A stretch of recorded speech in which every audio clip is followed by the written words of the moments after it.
तो हमारे बीच में आज प्रोफेसर जगमोहन सिंह जी हैं, जो हम सब जानते हैं कि शहीद आजम भगत सिंह के भांजे लगते हैं। और सिर्फ यही उनका परिचय नहीं है,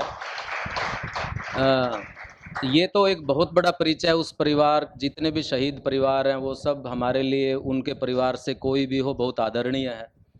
लेकिन सिर्फ इतना परिचय नहीं है। स्वयं प्रोफेसर जगमोहन सिंह, आप देख रहे हैं, अभी उनकी उम्र लगभग 80 साल है और बस में यात्रा करके वो सब जगह पहुंच जाते हैं जहां जहां पे भी शहीदों की बात चलती है, कोई नौजवानों से बात करनी होती है, में शामिल हैं। तो मैं ज़्यादा और समय ना लेते हुए प्रोफेसर जगमोहन सिंह जी को आमंत्रित करता हूं कि वो बातचीत रखें जो वो संबोधित करना चाहते हैं हमारे विद्यार्थियों को। प्रोफेसर जगमोहन। सबसे पहले तो मैं आप सब विद्यार्थियों को, जिन्होंने अपनी कलम से इस सारी अमृत को निकाला, ये भी आपने अमृत निकाला है, उसमें जो छिपा हुआ था। और आज हम अमृत उत्सव कह रहे हैं इसलिए कि एक मंथन हुआ था दो शक्तियों के बीच में। एक लोकप्रस्त शक्तियाँ थी, एक लूट की शक्तियाँ थी, और उस अमृत में आपको आज़ादी मिली थी। लेकिन एक जब आप तो क्योंकि कुरुक्षेत्र में हैं, तो ये भी कहा जाता है कि जब अमृत निकलता है तो राक्षस या जो है वो देवता का रूप धार के उसको ले जाता है। तो उससे भी बचने की ज़रूरत है। आप अपने पास रखें, आपने बहुत मेहनत की है। मैं सल्यूट करता हूँ आप सब बच्चों को और हिंदी विभाग को कि आपने जो निकाला है बहुत ही खूबसूरत।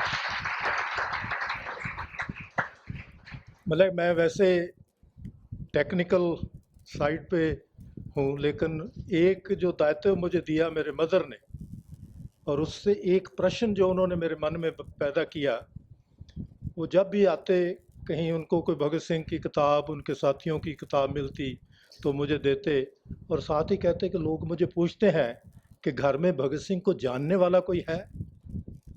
तो मुझे एहसास हुआ कि रिश्ता जो है वो जानने से बनता है, और वो जो जानने की प्रक्रिया है वो मेरा सामाजिक दायित्व है, जिसने मुझे इतिहास में दोनों तरफ से, इतिहास जो पढ़ा हुआ है और जिन्होंने इतिहास बनाया, उन दोनों से मिलने का, उनसे समझने की कोशिश मिली।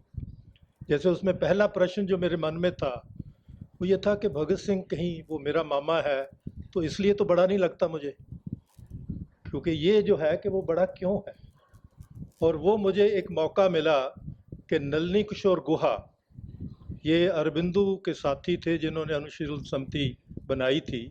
वो 95 साल के थे, वो मिर्ज़ापुर आए भगत सिंह के बुत का उद्घाटन करने के लिए।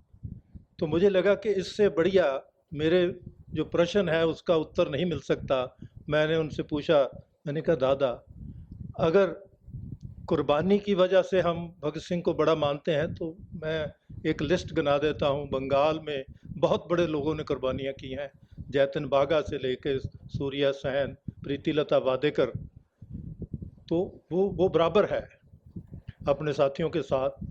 लेकिन अगर हम मतलब इससे कि भी वो बहुत विचारवान है इसलिए बड़ा है, तो बंगाल ने बहुत विचारवान पैदा किए हैं। तो मैं कि आप भी इस उम्र में भगत सिंह के बुत का उद्घाटन करने आए हैं, भगत सिंह की महत्ता क्या है।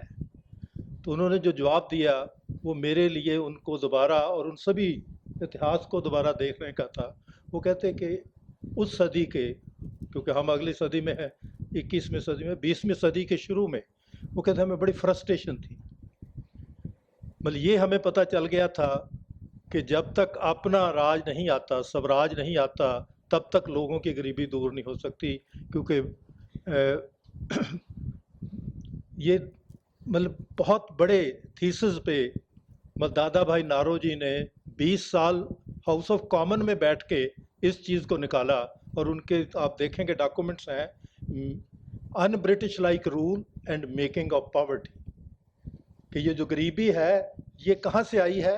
क्योंकि जो ब्रिटिश कहता रहा, जो अपने देश में राज करता है, वो कॉलोनियल राज में बिल्कुल उसका रिवर्स है, उससे वर्स है।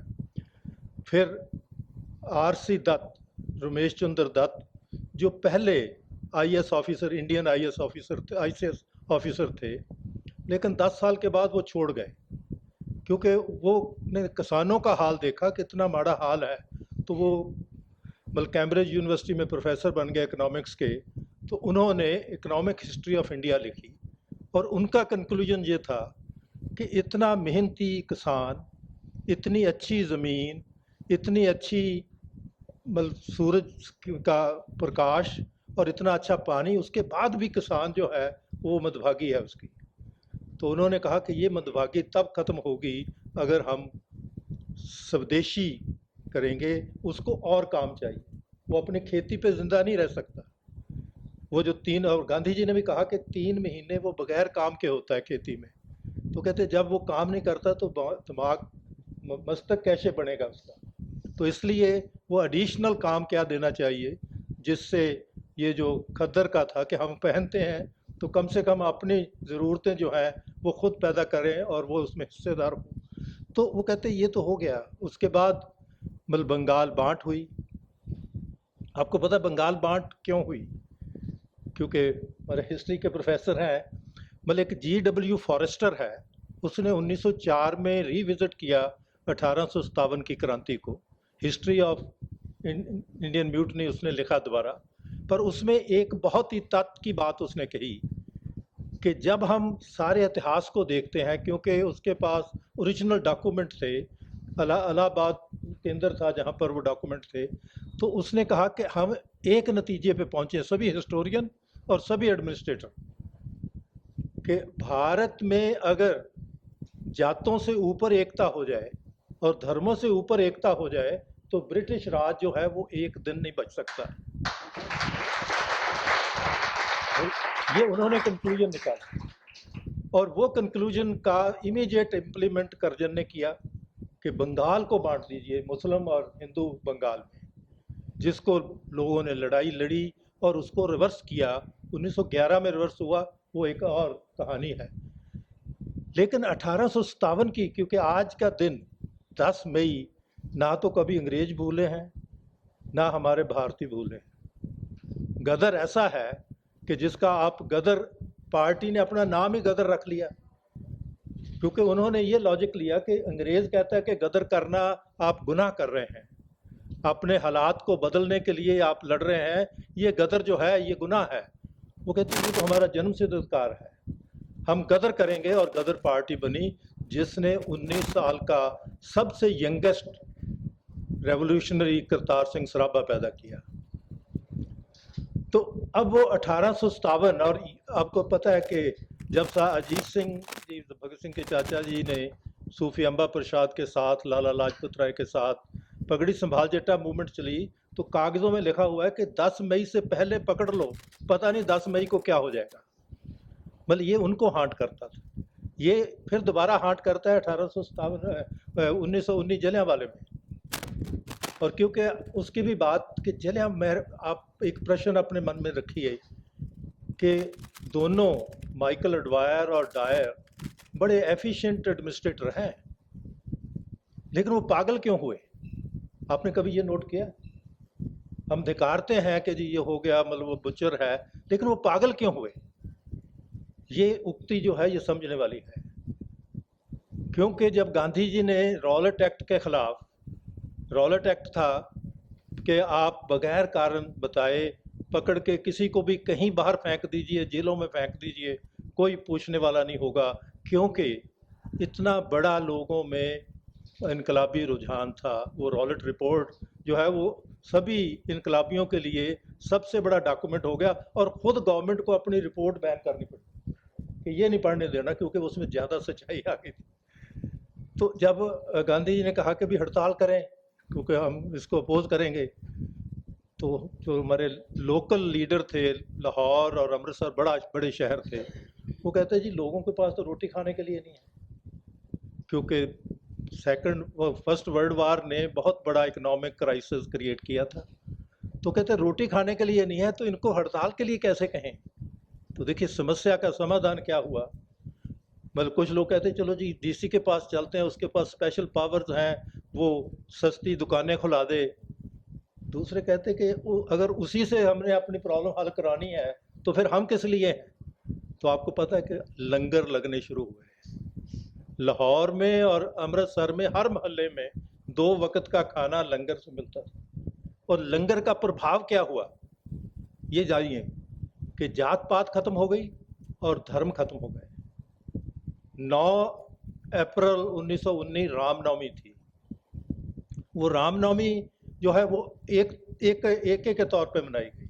रामनवमी का जुलूस जो लीड कर रहे थे वो डॉक्टर बशीर थे, और वो डॉक्टर इसलिए कि वो सबसे पॉपुलर लोगों की सेवा करने वाले डॉक्टर थे। और वो कहते कि पहले मतलब होका दिया जाता था, आप गाड़ी में जा रहे हैं, वो कहते हिंदू पानी, दूसरा कहता है ये मुस्लिम पानी है। तो अमृतसर और लाहौर में पानी शबील एक हो गई, धर्मों से ऊपर लोग उठ गए। तो ये इसने पागल किया। और उस वक़्त भी जनरल डायर जो है वो 1857 हांट कर रहा है उसको, कि जब ये एक हो गए तो फिर तो आएगा, इसलिए वो शोर मचा रहे हैं बस गदर होने वाला है। तो गदर हो गया। और उसकी खूबसूरती देखिए उस नौजवान ने, जिसने जाके माइकल ऑडवायर की मुक्ति की। उसने अपना नाम पता क्या बताया था उनको? मोहम्मद सिंह आज़ाद। नहीं, राम हमने बाद में डाला है, ये उसकी इनोवेशन नहीं है, क्योंकि वो राम और सिंह में फ़र्क नहीं डालता। उसने अपने नाम उसके हाथ का लिखा हुआ है, मोहम्मद सिंह आज़ाद। और ब्रिटिश ऑफिसर्स ने उसमें कहा कि अगर ये नाम लोगों को पता चलेगा तो फिर ये एकता करेगा, इसलिए इस नाम को ही मिटा दो। तो उसमें जो मोहम्मद सिंह आज़ाद और ऊधम सिंह ने एक चिट्ठी लिखी, वो रिकॉर्ड में है उनके हाथ की, कि जो मेरा नाम हटाएगा मोहम्मद सिंह आज़ाद से, मेरा सबसे बड़ा दुश्मन होगा। मैं कि हमने उनके साथ वो वफा नहीं की जो वो मैसेज देना चाहते हैं, कि वो एकता का मैसेज जो है वो बना। तो ये 1857 का। और उसका दूसरा पक्ष, एक 6 वॉल्यूम में 1857 की हिस्ट्री लिखी है केज एंड मेल्सन ने, और उसमें एक बहुत खूबसूरत चीज़ उसने लिखी। क्योंकि आमतौर पर ये कहा जाता है जैसे कि भी ये जो जागीरदार थे उनकी लड़ाई थी, पर वो जागीरदार और आम किसान और सिपाही क्यों लड़ रहे थे? और आपको पता है कि 1857 का मैसेज क्या जाता था? 1857 का मैसेज रोटी थी। रोटी क्यों? वो मैंने बहुत सी डायरियाँ पढ़ी उनकी। वो कहते जी हम तो वो फाड़ के भी देखा, उसमें ऐसी तो है नहीं, लेकिन रोटी अपने आप में मैसेज थी कि भाई अगर आपने अपनी रोटी सुरक्षित करनी है तो और बगावत करें। और एक ऑफिसर उस वक्त का कंपनी का ऑफिसर लिखता है कि ये जो रोटी का मैसेज है एक रात में 200-250 मील चला जाता है, हाथों हाथ बटता था। तो इसका मतलब कि रोटी के प्रश्न के लिए लड़े। और ये मेल्सन ने बहुत खूबसूरती से लिखा, जिसको हमें रिविजिट करने की ज़रूरत है। वो कहता है कि थॉमसन ने जो लैंड रिफॉर्म्स किए, उसमें जैसे आजकल भी हो रहा है, मैं बिहार गया था तो सेंट्रल गवर्नमेंट तो अभी बनाने वाली है लॉ, बिहार में वो लागू कर दिया है कि आप जिस ज़मीन पे बैठे हुए हैं, आपके मकान में बैठे हुए हैं, अगर वो पुश्तैनी है तो आपसे पूछा जाएगा कि आपने कब लिया था। आप प्रूव नहीं करेंगे तो वो सरकार का है। ये बात वो खुद कहता है कि हमने अपने बहुत से जागीरदारों को जिनके पास ज़मीन थी, उनसे जब रिकॉर्ड वो नहीं दे पाए तो हमने वो ज़मीन छीन ली, तो वो नाराज़ हो गए। तो कहता है इसलिए हमने सबसे बड़े दुश्मन जो इस वक्त हैं वो किसान और सिपाही हैं, क्योंकि सिपाही किसानी से आता है। और उसमें 3 बहुत बड़े एरिया जो थे, अवध जानते हैं आप, लखनऊ का जो एरिया, और बुंदेलखंड जो है झांसी का इलाका है, रोहेलखंड बरेली का इलाका है। तो इन 3 इलाकों में सबसे ज़्यादा हुआ। और उसमें एक बड़ी इंटरेस्टिंग स्टोरी है कि एक इसी तरह जो पुराने जागीरदार थे लेकिन अभी उनको काफ़ी नुकसान कर दिया गया था, तो वो एक ब्रिटिश फैमिली को, लेडी और बच्चों को, वो उनको सुरक्षित करके कमिश्नर के पास ले जाता है। तो कहता है कि देखिए जी वो कहता बहुत बड़ा, आपने बहुत बड़ा किया, आप हम आपको इनाम देंगे, आप ऐसे करिए जो बागी हैं ना उनको पकड़ाइए। वो कहता है मिस्टर कमिश्नर, मैंने अपनी इंसानी ड्यूटी की है इन बच्चों को तुम्हें देने को, लेकिन जो आपने तबाही की है उसके लिए तो मैं अभी लखनऊ लड़ने के लिए जा रहा हूँ। वो कमाल की कहानियाँ हैं। जैसे आज भी हम रानी झांसी की बात करते हैं, तो आपको पता है कि वो अकेली नहीं थी, एक पूरा वुमेन ब्रिगेड था। नेताजी ने आईएनए में रानी झांसी ब्रिगेड क्यों रखा कि हमारे महिलाएं जो हैं वो बराबर पुरुषों के साथ लड़ती रही हैं, और उसका उन्होंने, और आईएनए में ये काफ़ी डिबेट हुई, जैपनीज ने काफ़ी अपोज किया कि लड़कियां तो नहीं मैदान में लड़ती, वो कहते नहीं, ये हमारा भारत है, भारत की महिला जो है वो बराबर लड़ती। तो रानी झांसी ब्रिगेड उस ट्रेडिशन को मतलब रीपे किया गया था। और आपको ये पता है कि जब रानी झांसी ने अपना महल छोड़ा, वो अपना किला छोड़ा, तो वो किले की इंचार्ज कौन थी? वो झलारी बाई थी। हाँ, वो झलारी बाई थी। इसका मतलब है कि उस वक्त जात पात नहीं थी, व्यक्ति अपने व्यक्तित्व को बना के मतलब आ सकता था आगे। तो मेरा कहने का है कि ये एक पक्ष है, और उसमें दो करैक्टर आप पता नहीं उनको पकड़ पाए कि नहीं। आपको पता है कि जिसने पहला आज़ादी का तराना लिखा वो अजीमुल्लाह है, एक 24-25 साल का नौजवान है, और उसको और उसकी माँ को आधे मरे हुए पाया गया था, क्योंकि अकाल में वो बहुत पीड़ित थे, और कानपुर में उनको मतलब किसी आश्रम में या किसी क्रिश्चियन मतलब जो उनके थे उसमें उनको पाला गया। तो उसका फ़ायदा उसे ये हुआ कि वो फ्रेंच भी पढ़ गया और इंग्लिश भी पढ़ गया। जब नाना साहब को ज़रूरत पड़ी कि मुझे एक वकील चाहिए, जो क्योंकि वो उनकी पेंशन बंद की थी, कि उसकी अपील करने के लिए इंग्लैंड जाए और वो मेरी प्लीडिंग कर सके, तो अजीमुल्लाह को उसके लिए, क्योंकि वो कम पैसे में वो जाने वाला था, तो उसको इंग्लैंड भेजा गया। और अजीमुल्लाह ने इंग्लैंड में बैठ के वो तो उसने किया जो केस था, लेकिन उसके बाद वो वहाँ चार्ल्स डिकन को मिला, थॉमस हार्डी को मिला, उन सब लोगों से उसने जानना चाहा कि अंग्रेज़ के मन में क्या है। और उस वक़्त क्रीमिया की जंग चल रही थी, जिसमें मतलब ब्रिटिश और फ्रेंच वाले लड़ रहे थे। तो वो उस वक़्त का उसका साथी अमेरिकन जर्नलिस्ट लिखता है कि अजीमुल्लाह मैदान जंग में कुर्सी डाल के बैठा हुआ है, ये ऑब्जर्व करने के लिए कि ब्रिटिश के जो सिपाही हैं इनमें लड़ने का कितना कमादा है और किस तरह लड़ते हैं। और वो कहता है एक बम तो हमारे पाँव के पास आके गिरा, वो कहता मैं तो घबरा गया, लेकिन वो घबराया नहीं। लेकिन अजीमुल्लाह जब वापस आया तो अजीमुल्लाह ने नाना साहब को कहा कि जी आप पेंशन छोड़िए, अगर आप हिंदुस्तान को वापस ले सकते हैं तो आपका भविष्य सुरक्षित हो पाएगा।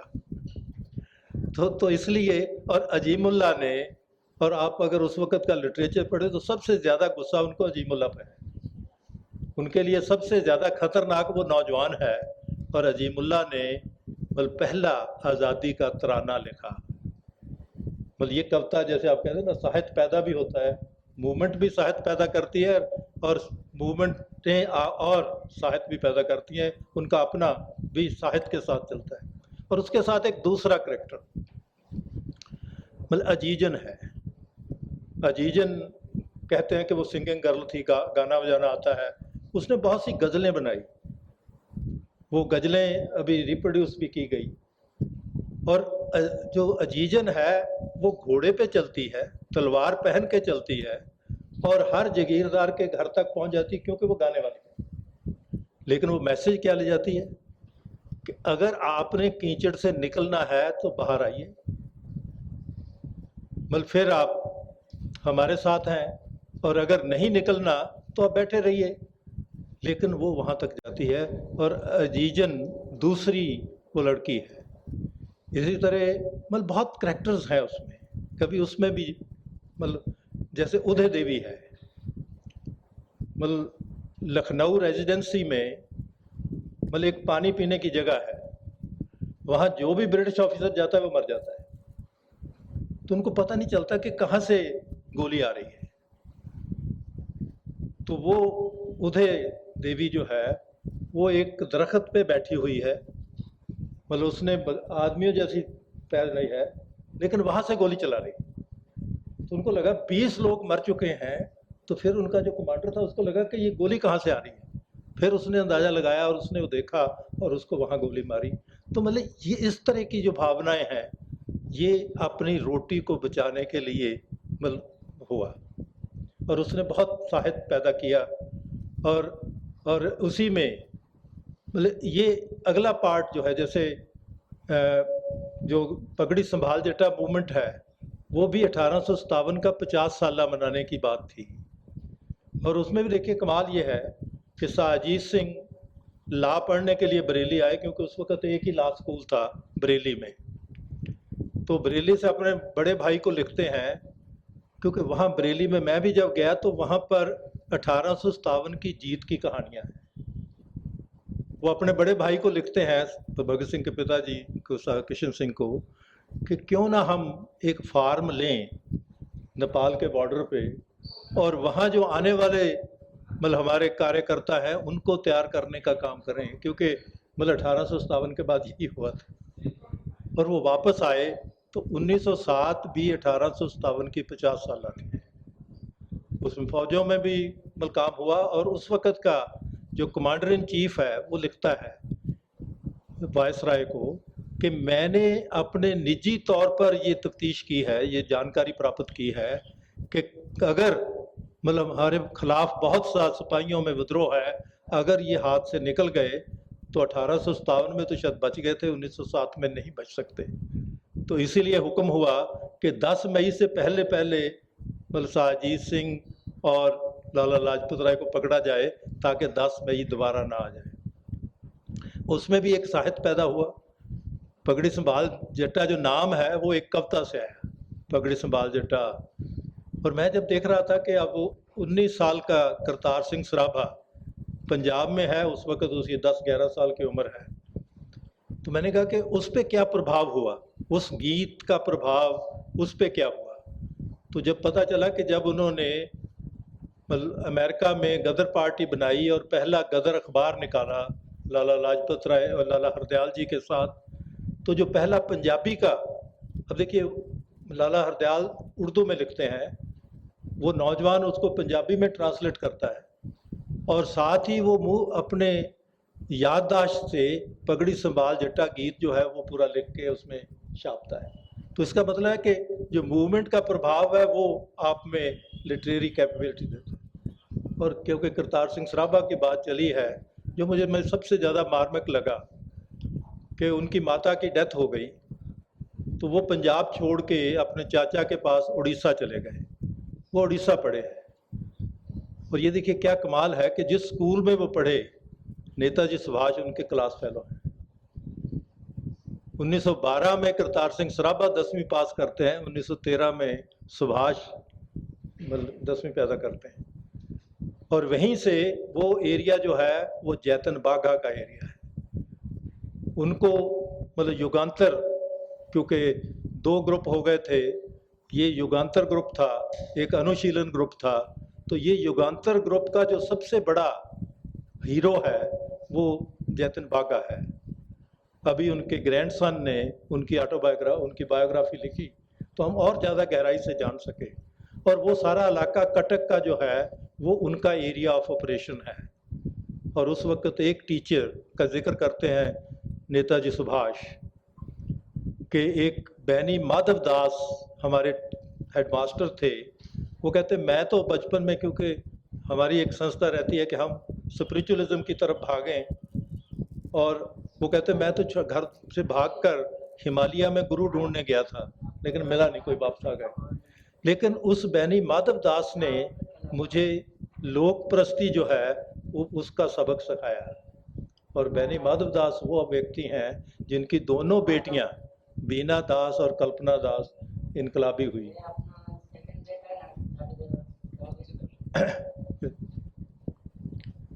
तो ये मतलब कि एक टीचर का, और उससे आगे मैंने कहा कि वो मदर के मरने के बाद करतार सिंह सराभा क्यों गई, ये मैं इसलिए कि हम कई दफ़ा मदर का इन्फ्लुएंस जो है ना वो मेजर नहीं करते। तो मैंने किसी को बड़ा जोकिंगली कहा, मैंने कहा कि हमने कभी भगत सिंह के नानके तो हमें पता चल गए लेकिन करतार सिंह सराभा के ननिहाल कहाँ है वो पता नहीं किया। तो जब मैंने वो पता किया, वह गया उस गांव में, वो एरिया है जिसमें गुरु गोविंद सिंह ने पहले 5 सिख जो हैं वो काशी भेजे थे, क्योंकि यहाँ पंडित उनको संस्कृत पढ़ाने वाले नहीं थे। तो उन्होंने कहा कि एक है कि आप ब्रह्मचारी बन के चले जाइए, तो कोई आपसे आपकी जात नहीं पूछेगा, काशी में ये प्रबंध है। तो वो 11 साल पढ़ने के बाद आए, और वो उनको निर्मला कहते हैं, आपके यहाँ भी निर्मला, बोल वो जो निर्मला सेक्ट है वो गुरु गोविंद सिंह ने एक इंस्टीट्यूशन पैदा किया था। वो जब पढ़ के आए तो उनको कहते कि मतलब जी ये तो हमारी तरह पूरा तैयार बार नहीं रहते, मतलब तलवार, लेकिन वो कहते इनको इनकी ड्यूटी पता है।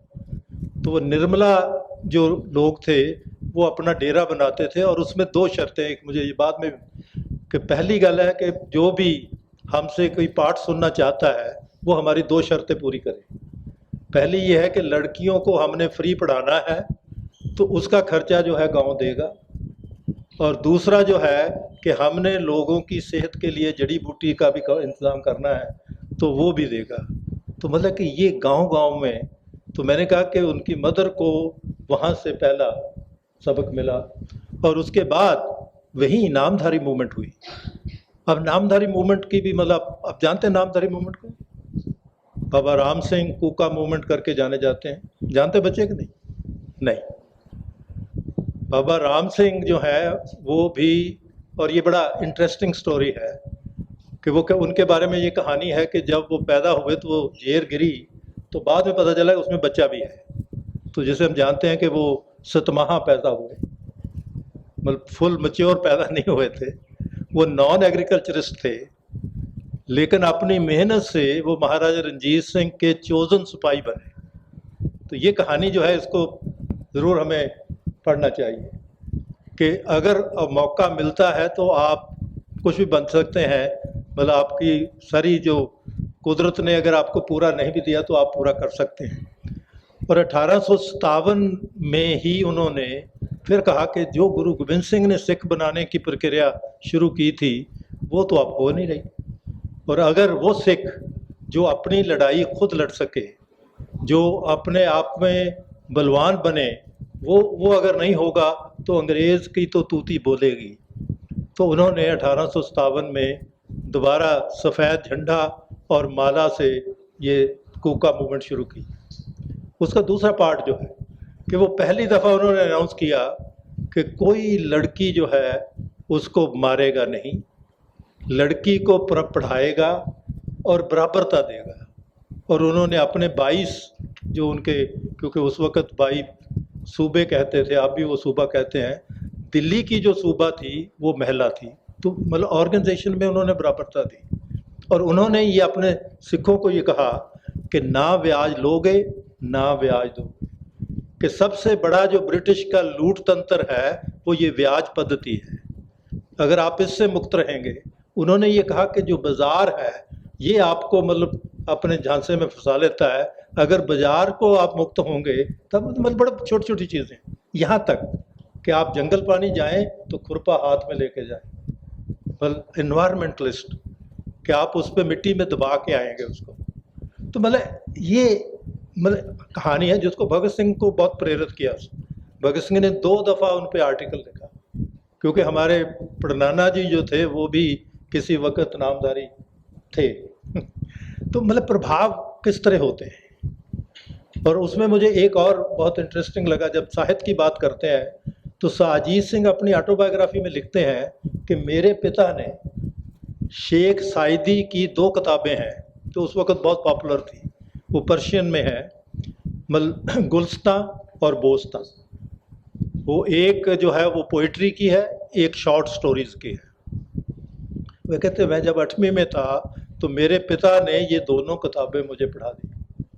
तो मैंने पहले नहीं पढ़ी थी, मैंने दोबारा पढ़ी कि वो क्या प्रभाव देती हैं। जो ह्यूमनिज्म का मैसेज है वो शेख साइदी के रास्ते से नौजवान तक गया, अपने हित को छोड़कर देश के हित के लिए, लोगों के हित के लिए लड़ने का। और मेरे मन में ये भी प्रश्न रहा कि भगत सिंह की 4 जनरेशन्स जो हैं वो लगातार मतलब लोगों की साथ, लोगों की मतलब आज़ादी के लिए लड़ते रहे। तो वो कौन सा गुर था जिसने वो पूरे परिवार को बदला। मैं वो ढूंढता रहा और मुझे मिला, वो साजीद सिंह जी के रास्ते से ही मिला, जब उन्होंने ये कहा कि हमारे परदादा जी जो हैं फतेह सिंह, उन्होंने पंजाब की आज़ादी के लिए लड़ाई लड़ी, मल्हार गए, तो उनकी ज़मीन जो है वो ब्रिटिश ने टेक ओवर कर ली। मतलब एक्चुअली इसमें भी थोड़ा फ़र्क जानिए कि 1857 तक ये कंपनी का राज था, 1857 के बाद डायरेक्ट ब्रिटिश रूल हुआ। इसको पहचानिए, क्योंकि कंपनी जो है वो 1857 में ख़त्म होगी। इसका मतलब 3/4 लड़ाई तो लोगों ने जीती, सिर्फ वो जो उसको था कि आगे ऑर्गेनाइज करने का, उसके लिए 90 साल हमें फिर ब्रिटिश राज के साथ लड़ना पड़ा। तो मतलब वो जो था, तो उनकी आधी ज़मीन जो है, जैसे आम तौर पर किया जाता है कि आपने कमज़ोर करना है अपने जिससे आपको डर है या आपका दुश्मन कहते हैं, तो उसकी जायदाद, उसके रिसोर्सेज आधे कर दो। तो इसीलिए जब भी मतलब सजाएं होती थी ब्रिटिश पीरियड में, तो उसमें उनकी जायदाद जब्ती साथ होती थी। ये तो है कि भगत सिंह के पीरियड में वो नौजवान थे, जायदाद नहीं थी, इसलिए जब्ती का कोई मतलब नहीं आया। नहीं तो जितने गदर पार्टी के लोग हैं उन सब की क्योंकि ज़मीन थी, तो और ये फतेह सिंह की आधी ज़मीन छीन ली।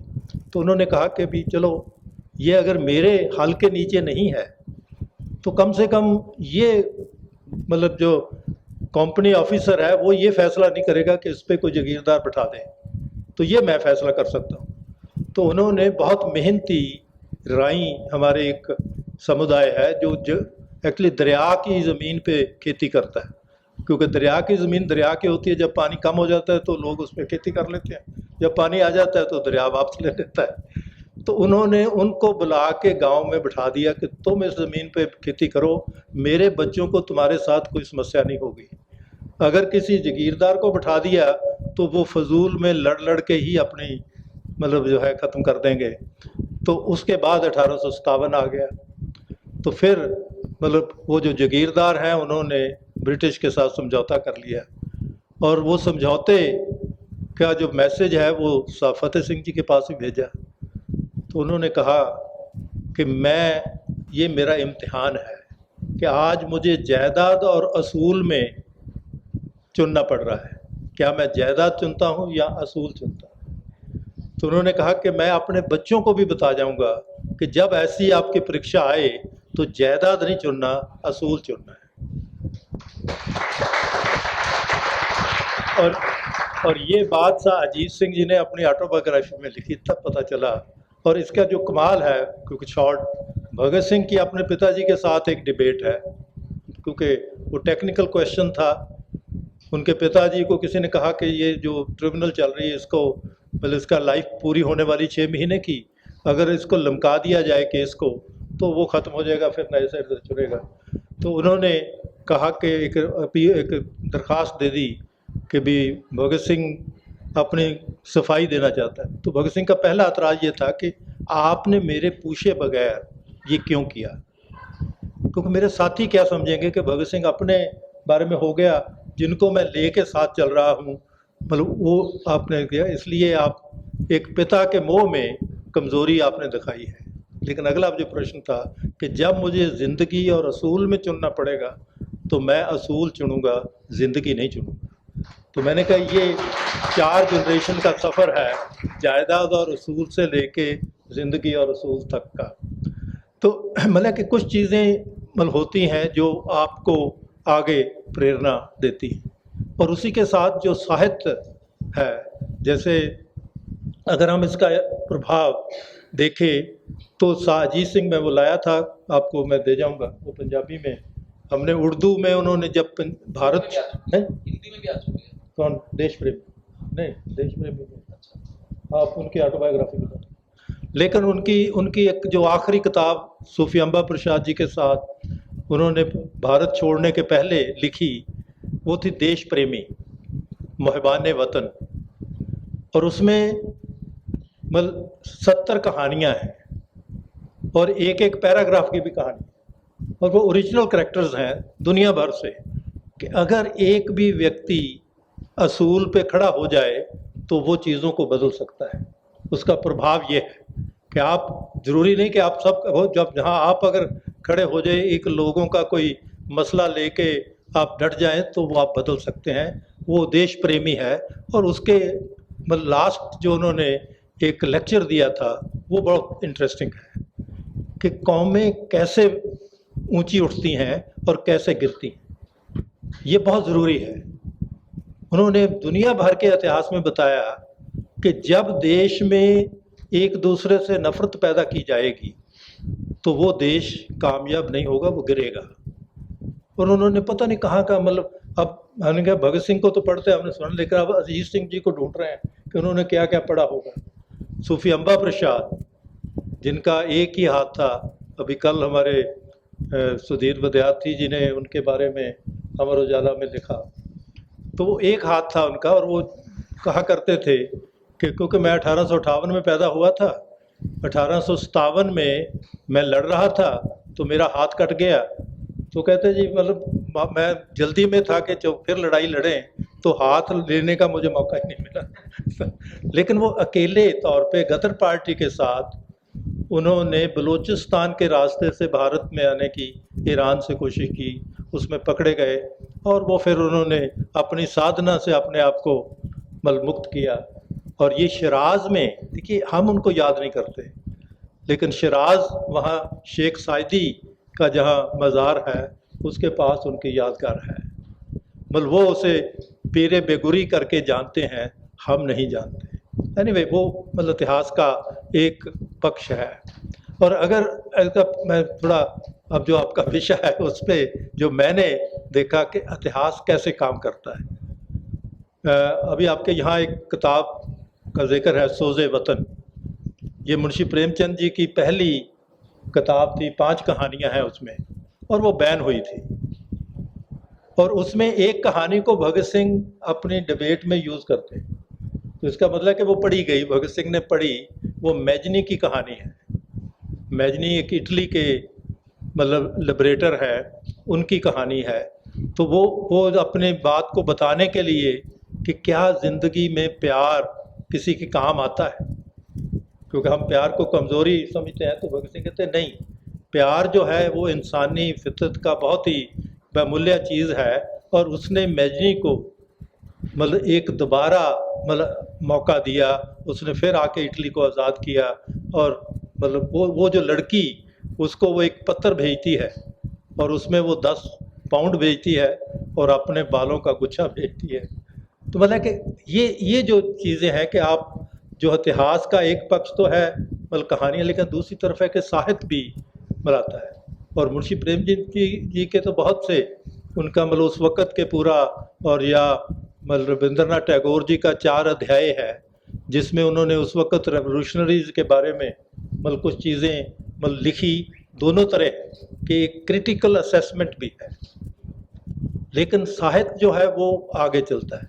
और इसीलिए भगत सिंह के साथी आपके यहाँ भी आगे की आपने फ़ोटो लगाई है आगे जो है उन्होंने एक नावल लिखा जिसे मास्टरपीस कहा जाता है, मतलब शेखर की कहानी है ना, शेखर एक जीवनी। तो मतलब अब आगे जी जो है वो भगत सिंह के साथी हैं और वो MSc के गोल्ड मेडलिस्ट हैं केमिस्ट्री के, जब वो भगत सिंह के साथ आते हैं। लेकिन उसके बाद वो साहित्यिक बन जाते हैं और उनके कभी आप बहुत से उनके एसेज हैं डिफरेंट इश्यूज़ पे, वो पढ़िए, क्योंकि वो कहीं तो यशपाल भी मतलब इस तरह, तो वो क्रिएटिविटी जो है वो मतलब उसमें आती। तो इसलिए जो लहरें हैं वो भी संवेदना पैदा करती हैं, लेकिन साहित्य ये है कि वो उसको दोबारा समेटता है ताकि उसकी जो और गहराई से देखा जा सके। और ये भी बात अब मुझे लगता है कि साझा करने वाली है कि भगत सिंह ने ज़्यादा समझदारी जो अपनी ली वो उन्होंने साहित्यिक कृतियों से ली है। उनके जो बेस्ट मतलब ऑथर्स हैं अमेरिका के, ऑप्टन सिंक्लेयर, जैक लंडन, मतलब वो, और ईमा गोल्डमैन तो पॉलिटिकल मतलब वर्कर है एनार्किज्म का। लेकिन ये जो जैक लंडन है वो उस वक़्त की अमेरिकन लाइफ पे बहुत ही बढ़िया स्टोरीज़ हैं उसकी। और ख़ास तौर पर वो खुद जिक्र करते हैं कि जब हम इनकलाब जिंदाबाद के नारे की बात करते हैं तो ये मैंने 2 नावल हैं जिनसे लिया है, यानी कि वो आपको सजेस्ट करते हैं कि ये पढ़िए। ऑप्टन सिंक्लेयर का नावल है ऑयल, कि जो आज की भी पॉलिटिक्स है कि ऑयल के बाद किस तरह वो पूरी चेंज हो गई, तो उसको भी मतलब है। इसी तरह मतलब उन्होंने फ्रेंच रेवोल्यूशन पे जो पढ़े, मतलब रूसो को पढ़ा, मतलब दूसरे राइटर्स पढ़ा, तो मैं समझता हूँ कि उनकी भी जो एक्चुअली ज़्यादा प्रेरणा का स्रोत है वो, और इसीलिए उनकी जो बहस है वो मतलब शहीद सुखदेव के साथ वो उनके कम्प्लीमेंट्री हैं कि वो उन पे क्वेश्चन कर सकते हैं क्योंकि वो सबसे क्लोजेस्ट दोस्त हैं। तो वो जब भी कोई नावल पढ़ते हैं तो वो नावल पढ़ने के बाद उस पर बहस होती है, करैक्टर्स पे बहस होती है कि ये करैक्टर इस तरह क्यों कर रहा है। तो उससे जो इंसानी मतलब संवेदना है, इंसान के अंदर जो प्रवृत्तियां हैं, उनको एक अच्छा नावलिस्ट कैसे देता है। और यही बात उनके एक साथी हैं महावीर सिंह, ये महावीर सिंह जो हैं ये अंडमान में शहीद हुए थे बाद में, भूख हड़ताल के बाद। तो उनका एक लेटर हमें मिला जो उन्होंने अपने पिताजी को लिखा। वो कहते हैं कि हमारी पार्टी का ये ध्येय है कि हम अपनी महिलाओं को मतलब इसमें बराबर की हिस्सेदारी दें, लेकिन उसके लिए तैयार करने के लिए वो कहते हैं कि मेरे घर में जो, वो कहते हैं कि आप मुझे ये ना समझिए कि मैं बहुत खुदगर्ज हो गया हूँ क्योंकि बहुत महिलाएं आज़ादी की लड़ाई में हिस्सा पा रही हैं, लेकिन मैं आपका ध्यान पिताजी 2 जो महिलाएं घर में हैं, एक मेरी भरजाई मेरे बड़े भाई की वाइफ और दूसरी बहन, उनकी तरफ देना चाहता हूँ कि उनको अच्छा साहित्य पढ़ने के लिए दीजिए, उनको उत्साहित करिए कि वो खुद अपने फैसले लेने के काबिल बने। तो इसलिए मतलब ये मतलब जो है जीवन का आधार और उसको ढूंढना, और उसमें जो अच्छा नावल है, अच्छा कविता है, जैसे भगत सिंह की अगर जेल नोटबुक आप देखें और उसके बाद आखिरी चीज़ जो उनके पास थी वो 2 पेजेस में उर्दू के शेर थे। उन्होंने कहाँ से चुने और अपनी बात को एक शेर से कहते हैं, क्योंकि जब भूख हड़ताल के बाद उनको जेल नोटबुक मिली और वो एक ही चीज़ जीती उन्होंने अपनी पूरी जेल के बाद, उनके साथी जतिन दास की शहादत के बाद, कि हमें पढ़ने लिखने का फ्रीडम मिलनी चाहिए। और उसकी पहले कि जब जेलर कहने लगा कि भगत सिंह मेरे 10 आदमी तुमने बांध दिए, क्योंकि तुम्हारी एक 10 किताबों की लिस्ट जाती है तो वो हर सफ़ा देखते हैं कि इसमें कोई लिखा हुआ तो नहीं आ रहा मैसेज, क्योंकि इनकलाबियों से हमें बहुत डर लगता है। तो वो कहता है कि जब वो अभी ख़त्म नहीं हुई होती तो तुम्हारी वो 10 वापस आ रही, तो वो फिर उनको देखना पड़ता है हर सफ़े में भी कहीं कोई मार्क कोई ना हो। तो वो कहते भी तुम पढ़ते भी हो कि ये हमारे साथ ही गेम खेल रहे हो। तो भगत सिंह कहते कि मिस्टर चोपड़ा, उनका वो मिस्टर चोपड़ा थे, कर्नल चोपड़ा, वो कहते मिस्टर चोपड़ा मुझे ये पूछो कि किस किताब के किस सफ़े में क्या लिखा हुआ है, मैं तुम्हें बता सकता हूँ, क्योंकि वो उन्होंने पढ़ी हुई थी और अपने नोट्स ले रहे थे। लेकिन जब वो उनको जेल नोटबुक मिली तो उसके पहले सफ़े पे उन्होंने एक उर्दू का शेर लिखा, मैं अभी डिकोड नहीं कर पाया और इसलिए मैं कहता हूँ कि शायद वो भगत सिंह का अपना ही हो। उसमें कुर्रे खाक है गर्दश में तपश से मेरी, मैं वो मजनू हूँ जो जिंदा में भी आज़ाद रहा।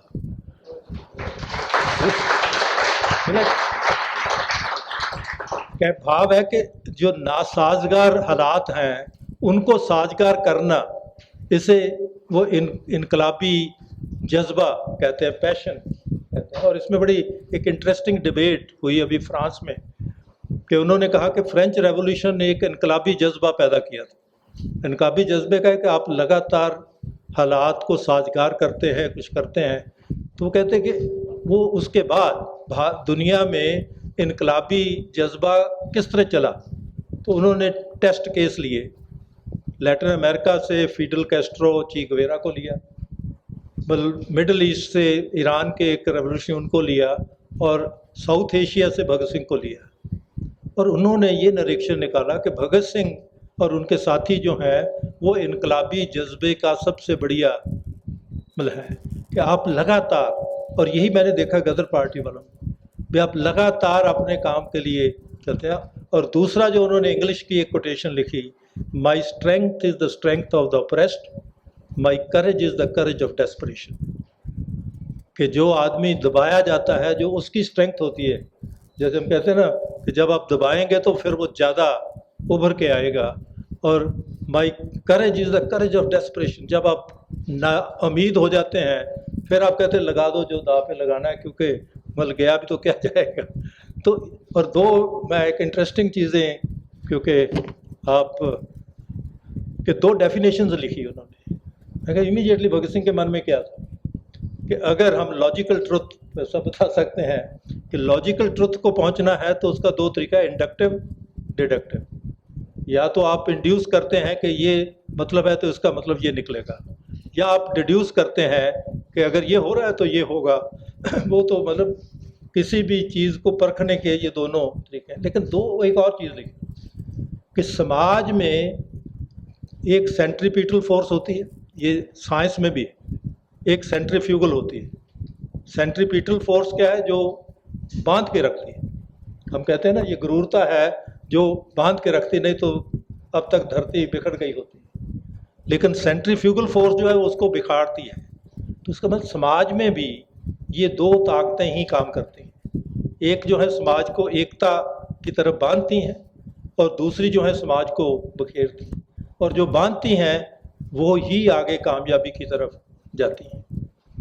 और भगत सिंह ने मतलब जो साहित्य से सीखा उसका एक बहुत ही, क्योंकि हमने भगत सिंह को उसके एक्शंस में देखा है कि सैंडर्स का एक्शन, सेंट्रल असेंबली का एक्शन, भूख हड़ताल का एक्शन, मतलब कोर्ट में एक्शन।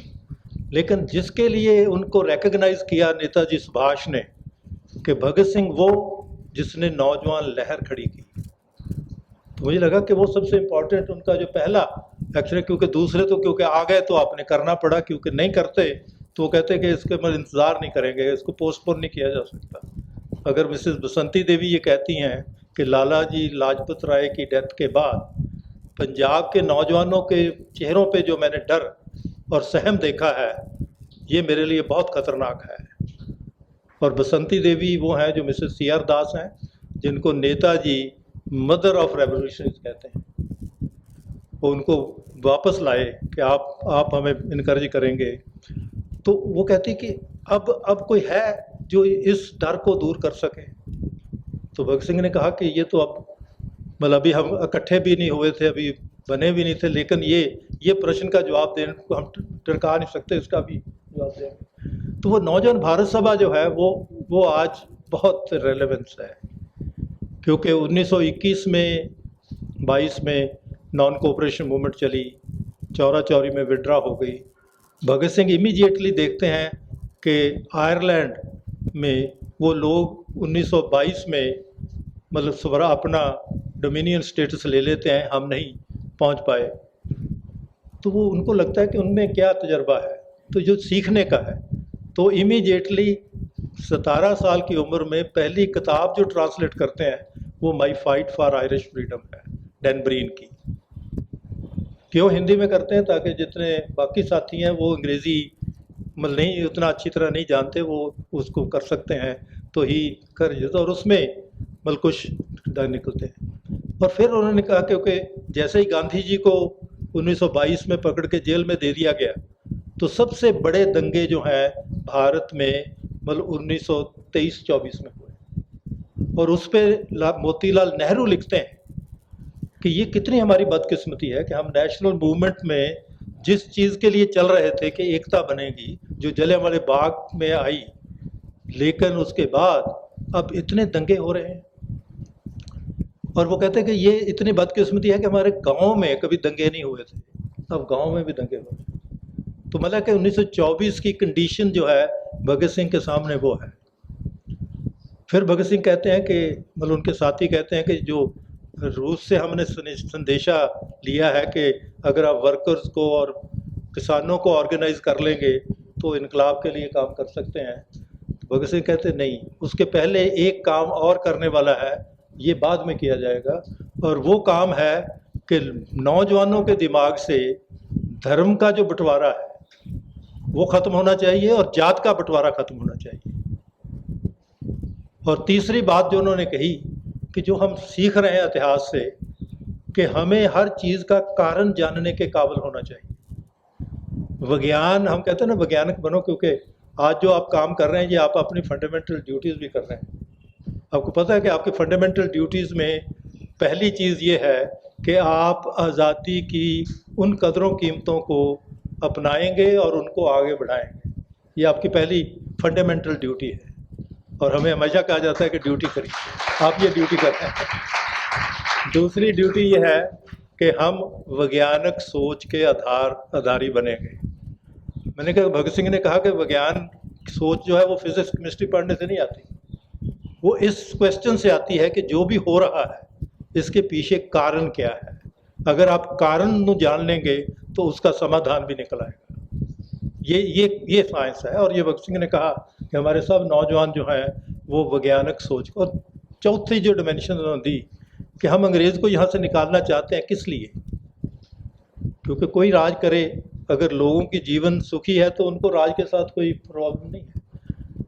लेकिन उस वक़्त उन्होंने लिखा नौजवान भारत सभा के मैनिफेस्टो में कि हम जिस स्वराज के लिए काम कर रहे हैं वो 98% लोगों के लिए होगा और 98% लोगों की हिस्सेदारी से आएगा। तो इसका मतलब है कि इतनी बड़ी नाबराबरी ब्रिटिश राज ने पैदा कर दी है कि 2% लोगों के पास सारा धन है, 98% उससे बाहर है।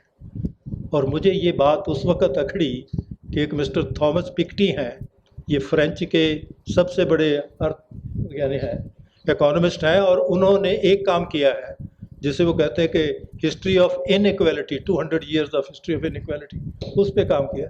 और उसने जब ये कमेंट दिए कि 20वें दहाके में जो भारत में नाबराबरी थी वो 2016 में हम वहाँ पहुँच गए।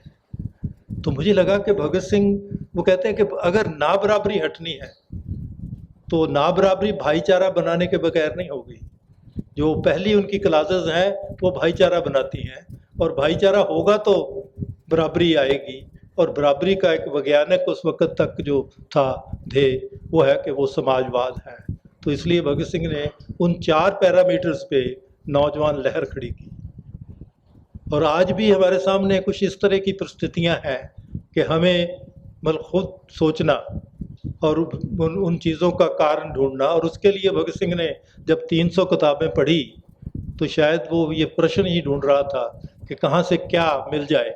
और उन्होंने खुद लिखा कि एक ही मेरे मन में आ रहा था कि मैं पढ़ूं पढ़ूं और पढ़ूं, इतना पढ़ूं कि जो लोग जीते हैं उनसे समझ सकूं कि उन्होंने किस कारण से जीता है या किस तरीके से जीता है, और जहाँ फेल हुए हैं वो कैसे हुए हैं। तो ये मतलब जो भगत सिंह का, और उसी को लेके नेता जब लिखते हैं कि भगत सिंह वो जिसने नौजवान लहर खड़ी की। और उस वक़्त जो आज भगत सिंह हमारे पास है या उनके साथियों का है, वो उस नौजवान लहर की पैदावार थी। क्योंकि भगत सिंह जेल में बैठे हुए बात करते हैं तो वो आंध्रा के जंगल तक कैसे पहुंचती थी, ये अंदाज़ा लगाइए ना। क्योंकि मैं एक दफ़ा रेलगाड़ी में जा रहा था तो एक देशभगत भी, क्योंकि उनको भी कंसेशन मिला, तो मैंने पूछा कि आप कब देशभगत बने? तो वो कहने लगे कि वो भगत सिंह पे मुकदमा चल रहा था ना, तो मैं 14 साल का था, ये मतलब कोयम्बटूर के पास सालेम है वहाँ की बात कर रहा हूँ मैं। वो कहता मैं घर से भाग गया था, और मैं घर से भाग के एक मतलब संत थे उनके वहाँ रहता था क्योंकि रोटी मिल जाती थी। तो एक दिन कहते वहाँ रोटी नहीं बनी, मतलब लंगर ही नहीं लगा। तो मैंने कहा कि बाबा आज खाने को नहीं मिलेगा। वो कहते तुम अभी पशु हो, क्योंकि पशु को खाने के बगैर और कुछ सुविधा नहीं है। लेकिन आज हम सारा भारत जो है वो भगत सिंह और बीके दत्त के साथ एक दिन की भूख हड़ताल पे है। अब अंदाज़ा लगाइए कि कैसे वो पहुंची। वो ये नौजवान जो थे वो लेके गए, और इसीलिए नौजवान भारत सभा को ब्रिटिश ने बैन किया। तो क्या है कि अगला वर्ष जो है कि आप सिर्फ जो चीज़ें मतलब इतिहास, और मैं उसमें भी है कि कुछ चंद मतलब जो चीज़ें भगत सिंह ने अपने छोटे भाई के नाम 4 शेर लिखे, वो 4 गज़लों के हैं एक्चुअली। कि एक तो है कि उसे फ़िक्र है हरदम के नया तर्ज जफ़ा क्या है, हमें शौक़ है कि देखे सितम की इंतहा क्या है। ये चकबस्त लखनवी जी की एक गज़ल है जो उन्होंने जलियांवाले बाग पे लिखी थी। एक है कि मेरी हवा में रहेंगी ख्याल की बिजलियाँ, ये मुश्त खाक है फ़ानी रहे या ना रहे। तो ये पर इसी तरह उनका है कि दिल दे, ये उनकी जेल नोटबुक में लिखा है, दिल दे तो ऐसा परवरदिगार दे जो गम की घड़ी को भी खुशी से गुजार दे। तो ये लाइफ फिलॉसफी कि निराशा में जाने की बजाय आप आशा में आइए, उससे क्या कर सकते हैं। या फिर कि जो सबसे बढ़िया मुझे उत्साहित करता है वो जगन्नाथ आज़ाद जी के वो एक चंद शेर हैं कि हमसे बढ़कर ज़िंदगी को कौन कर सकता है प्यार, हमसे बढ़कर ज़िंदगी को कौन कर सकता है प्यार, गर मरने पे आ जाएं तो मर जाते हैं हम।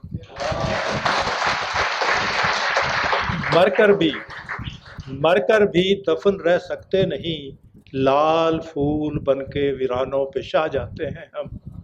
जाग उठते हैं तो सूली पे भी नींद आती नहीं, सूली फांसी होती है। जाग उठते हैं तो सूली पे भी नींद आती नहीं, वक्त पड़ जाए तो अंगारों पे सो जाते हैं।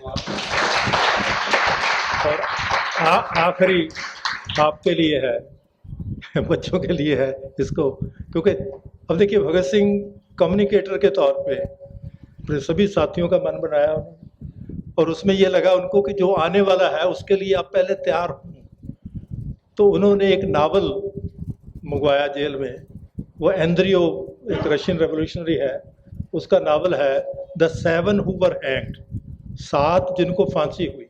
वो 7 करैक्टर है, मतलब ये मैं समझता साहित्य का बहुत, तो उसमें डिफरेंट करैक्टर जो हैं वो कहते हैं कि उनके साथी कहते हैं कि वो क्योंकि ड्रामा करना जानते थे, तो एक के बारे में बहुत ड्रामेटिकली कि वो कहता है कि मुझे तो क्राइस्ट ने आगे बचा लेना है, कि जब उसे फांसी पे ले जाया जा रहा है तब भी वो कह रहा है कि मुझे नहीं मार सकते क्योंकि मुझे क्राइस्ट ने बचा लेना है। वो कहते हैं कितनी मतलब दयनीय इसकी कंडीशन है कि ये अभी भ्रम में है, भ्रम से मुक्त कैसे हो। तो ये वो मतलब करते थे अपने साथियों को मनोबल, इसीलिए वो कहते थे ये किताबें पहुंचा दो, जब मैं अगली दफ़ा जाऊं तो वो पढ़ चुके होने चाहिए ताकि उन पर बहस मतलब हो सके। और एक जो है कि जो मतलब और मैं तो बात उन्होंने 3 शब्दों में मतलब अपने छोटे भाई बहनों को मतलब भाइयों को संदेश दिया, वो याद रख लीजिए। सेहत का ख्याल रखना आजकल कोरोना जेल में बहुत ज़रूरी है। सेहत का ख्याल का मतलब पौष्टिकता होनी चाहिए, बाज़ार से जितना कम खाओगे सेहत बनी रहेगी। अगर बाज़ार की फूड खाओगे तो फिर कोरोना के लिए आप बहुत अच्छे कैंडिडेट हैं। अब पूरा यूरोप क्यों फंसा हुआ है, कल भी बात कर रहा था, जब हम किसानों के मोर्चे में जाते थे तो वहाँ कोई कोरोना नहीं था, शहरों में कोरोना है क्योंकि ये जो फूड पे मतलब कॉरपोरेट हमला हो रहा है, आपको जो बाज़ारी फूड दी जा रही है वो पौष्टिकता रहता है। तो पौष्टिकता और एक्सरसाइज ये 2 चीज़ें हैं जो आपकी सेहत का ख्याल रखना, हौसले से रहना, हौसला नहीं छोड़ना कभी भी, और मेहनत से पढ़ना। मेहनत से पढ़ने का मतलब है कि आप ध्यान से पढ़ें। तो मतलब तो ये, और मेरे मदर क्योंकि उस वक़्त 20 साल के थे, वो खद्दर पहनते थे, तो वो उनको जो उन्होंने ख़ास तौर पर संदेश दिया कि बीबी सादगी बहुत अच्छी चीज़ है पर विचारों में पुख्तगी होनी चाहिए। तो मतलब सादगी का मतलब नहीं कि हमने विचार नहीं बनाने, विचारों में मजबूती मतलब होनी चाहिए।